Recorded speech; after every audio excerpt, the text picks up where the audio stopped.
Artinya zaman kita hidup pun sebenarnya kita tidak bisa ngelola kehidupan itu tidak bisa.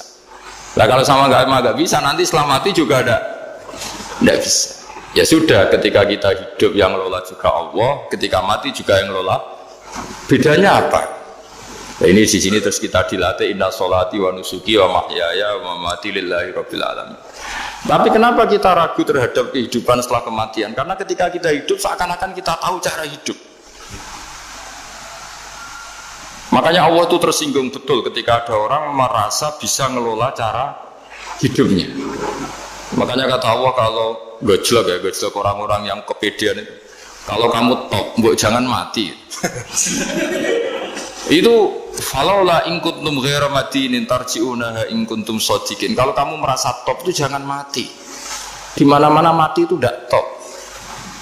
Falaula idza balaghatil khulqum wa antum khina idin tanzur. Mbok ketika nyawa kamu sudah sampai kerongkongan, kamu tarik lagi supaya kamu tidak mati. Mati itu tidak top. Katanya kamu top kok. Mati. Jangan mati. Kalau top itu jangan mati, jangan miskin, jangan tua, jangan jadi jelek. Pokoknya top terus gitu. Itu digojol sama Allah.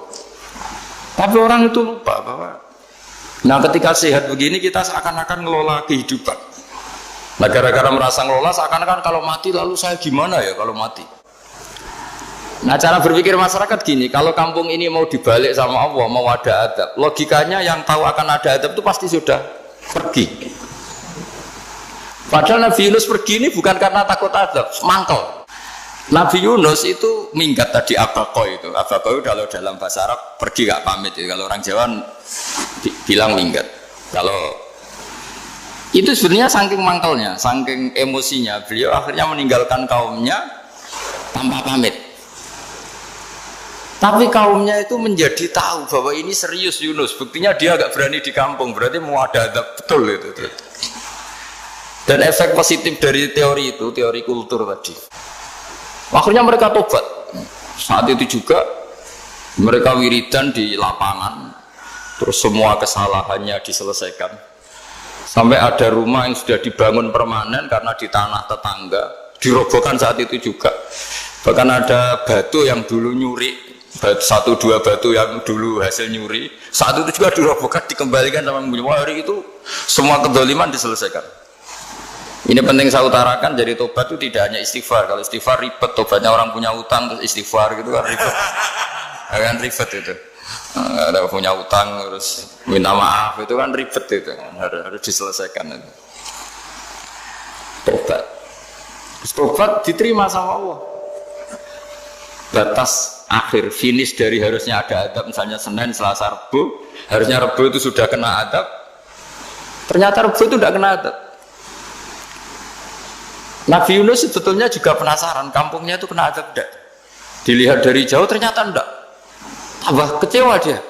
Gitu. Wah ini saya kalau pulang pasti dibunuh karena saya jaga pembohong. Di masyarakat situ ada aturan siapa yang bohong dibunuh. Padahal Nabi Yunus ngumumkan nanti Rebu ada adab. Kira-kira gitu. Ternyata Rebu itu udah ada adab, makanya dia sudah di batas kampung kembali minggat lagi karena nanti pulang pasti dibunuh karena dia ada kebohong. Ya akhirnya masyhur itu, terus dia ikut nelayan sekenanya, yang penting lari dari kampung, ikut nelayan sekenanya. Zaman itu, ini saya ulang lagi zaman itu.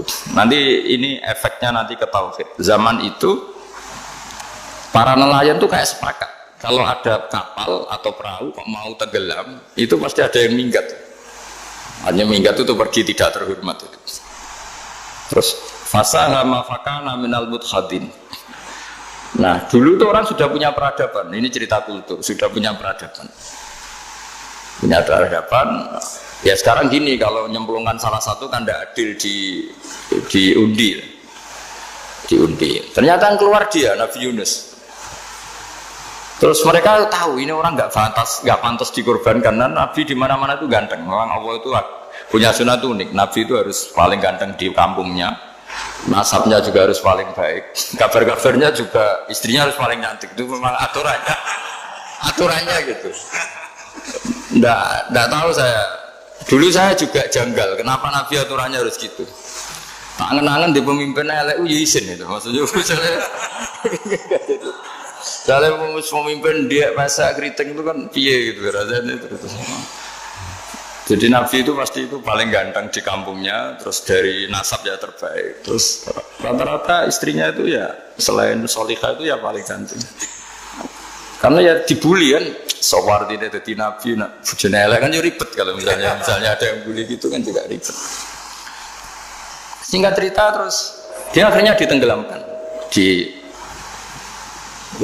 dibuang karena beliau seorang Nabi, faltaqamahul khut. Beliau ditelan ya. Iltiqam itu tidak digigit, ditelan. Karena ditelan beliau tidak mengalami dikunyah, ditelan. Iltiqam itu ditelan. Karena beliau seorang nabi di dalam batnil khut itu di perut. Itu dia wiridan. Dan barokahnya wiridan itu perut ikan ini menjadi masjid. Dia nyaman di situ nyaman karena terus mengalami karomah lah. Andekan wali itu ngalamin karomah.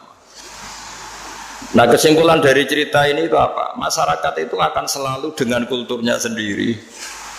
Para nabi juga punya kultur sendiri. Dan Allah yang ngelola itu semua. Saya ulang lagi, Allah yang ngelola itu semua. Makanya terus dua kultur ini kalau Allah menghendaki itu gampang sekali. Akhirnya yang terjadi apa?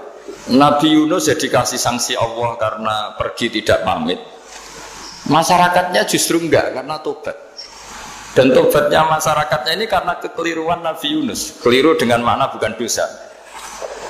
Andai kan Nabi Yunus saat itu kok di rumah ingin menyaksikan adab, itu masyarakat mesti gak percaya kan ada adab. Mau ada adab kok dia di rumah gitu. Jadi unik, Allah cara ngelola masyarakat itu unik.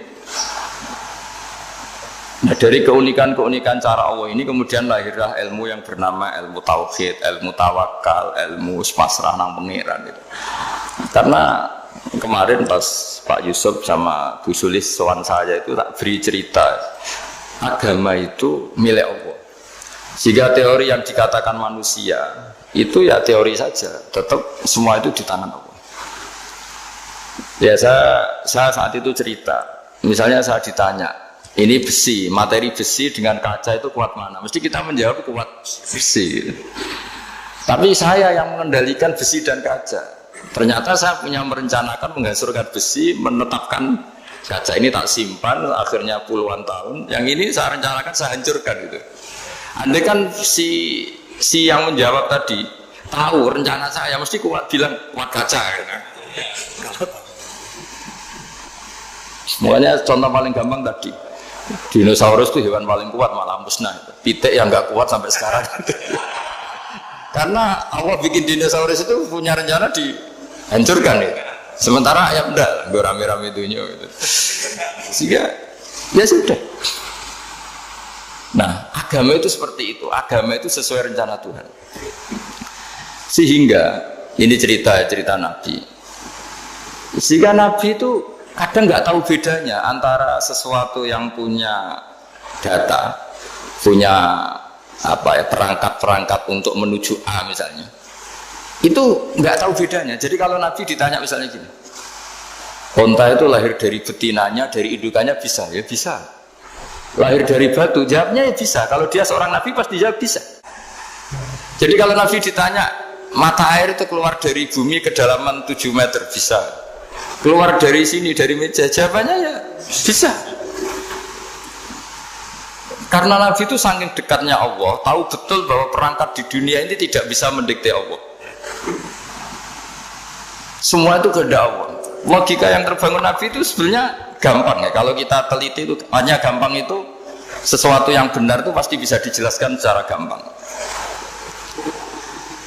Nah ini ngaji tauhid biar tidak terlalu berteori itu. Karena kalau saya cerita uang pinter jenengan. Nah, dan saya tidak ingin pinter tentang uang. Tak beri contoh. Nah ini supaya nanti kalau sampean suatu saat meninggal ketemu mungkar nakir itu tahu cara menghadapi. Nanti tak warai tekniknya. Tak warai tekniknya. Makanya ada cerita, agama ini baik sekali. Orang bocorkan ujian nasional itu kriminal, bisa ditangkap Pak Rosidi. Tapi agama ini, pertanyaan mungkar nakir dibocorkan semua kiai. Itu nggak ditangkap sama mungkar nakir. Harusnya kan rugi, karena ini pertanyaan Tapi semua kiai kan sudah membocorkan. Nanti pertanyaannya di kuburan itu man buka Tuhanmu siapa, agamamu apa. Itu kan sudah dibocorkan. Tapi itu nggak dianggap kriminal. Sementara kita sekolah SD, sekolah SMP bocorkan soal itu dianggap kriminal. Padahal harusnya boleh. Maksudnya kalau menuruti teori itu harusnya boleh kan. Mau pertanyaan mungkar nakir saja dibocorkan kan? Ada dasarnya kan? Ya tapi kan tidak ada itu. Harusnya boleh. Tapi kan terus jadi gak ujian kalau dibocorkan itu. Artinya agama ini begitu baik. Pertanyaan yang taruhannya surga neraka saja dibocorkan. Kurang apanya baiknya agama ini? Pertanyaan sepenting itu dibocorkan. Dan kiai-kiai gak ditangkap sama mungkar nakir ya udah itu. Saya ulang lagi ya supaya kita ingat fitrah salimah. Soal Anda modern monggo lah, tapi saya sebagai kiai akan ngajari kalian tentang fitrah salimah. Jadi kalau kamu itu benar-benar beragama, ini misalnya kertas, ini lempengan baja. Kalau kamu beragama kalau ditanya kuat mana, ya terserah jenengan. Karena bisa saja kertas ini aku punya niat tak simpan di arsip nasional. Baja ini tak niatkan, tak luluhkan, tak hancurkan. Sehingga kalau kita ngomong ya secara materi harus ditambahi, secara materi kuat gajah ya Allah. Tapi secara substansi jenengan ya terserah jenengan monggo. Nah, di sini yang mulai orang lupa itu karena selalu menjawab pasti kuat gajah. Kata pasti ini yang akhirnya orang menghilangkan teori beragama. Berdasar logika. Berdasar logika. Nah akhirnya para nabi, para wali itu ditanya. Saya punya kitab karangannya Abdul Hamid, orang alim. Kitab itu dulu saya ngaji lama sekali, sampai sekarang saya pelajarin. Manusia itu dijebak hukum adat, padahal adat itu ya tidak terlibat. Misalnya kalau ada telur jadi ayam normal gitu. Ya tadi indukan unta melahirkan unta normal itu, indukan sapi melahirkan sapi normal. Tapi kalau para nabi itu bilang ya nggak normal, nggak normal artinya tetap ada kekuatan Tuhan. Indukan unta tahu apa tentang unta? Dia punya kekuatan apa? Bisa melahirkan unta, bisa menciptakan unta di perutnya, bisa ada jantungnya, ada paru-parunya, ada ususnya. Dia bisa apa? Di situ ada tangan Tuhan. Gitu. Karena para nabi cara berpikir gitu melihat tembok ya sama. Tembok sama indukan unta itu sama-sama mungkin mengeluarkan unta. Sehingga ketika Nabi Soleh ditanya, bukti apa kekuasaan Tuhanmu? Apa bisa mengeluarkan unta dari batu besar ini? Jawabannya Nabi Soleh ya bisa, langsung saja bisa. Dan mukjizatnya Nabi Soleh masyhur itu keluarlah unta dari batu. Karena secara teori ya tadi, coba unta indukan itu apa seorang profesor, apa seorang ilmuwan sehingga bisa menciptakan anaknya itu. Apa dia terlibat dalam menciptakan jantungnya, paru-parunya, ususnya kan tidak juga. Telur bisa apa coba? Gobloknya bukan main telur itu kan. Tapi bisa mengeluarkan ayam, dia bisa apa? Nah, para nabi, para wali itu tahu semuanya itu kekuasaannya Allah. Nah, kalau karena kekuasaan Allah bedanya apa dengan tembok? Makanya Nabi Muhammad ketika di padang pasir, sahabat bingung nggak ada air, ya Nabi santai aja. Ini gimana Nabi nggak ada air, nanti orang mati kehausan. Nabi ya santai aja. Kamu ingin air katanya? Iya. Nabi nunjuk apa itu ya sudah terus ada air. Ada yang keluar dari jemarinya, ada karena Nabi itu nggak tahu bedanya antara ini mungkin dan tidak mungkin itu nggak tahunya itu ya semuanya itu Allah. Kalau kamu kan nggak, wah daerah gini nggak mungkin ada air. Ini kan padang pasir. Air itu biasanya di daerah hutan gini malah berteori macam-macam. Seakan-akan tidak ada Tuhan. Jadi kalau orang nggak bakat wali pasti berpikirnya gitu. Makanya nggak wali-wali itu memang nggak bakat karena itu kan artinya menafikan kekuasaannya Allah kan. Seakan-akan Allah tidak mampu bikin air di situ. Tapi kalau Nabi santai aja. Makanya Nabi Ibrahim ketika mau dibakar ya santai aja. Menurut beliau api bisa apa? Jadi itu meskipun hukum adat dia selalu berjalan. Normalnya api yang membakar di padang pasir, normalnya ya nggak ada air. Normalnya batu ya nggak mengeluarkan unta. Tapi kamu jangan terjebak oleh keseharian yang Anda lihat. Tetap di balik itu ada kekuasaannya Allah Subhanahu wa Ta'ala.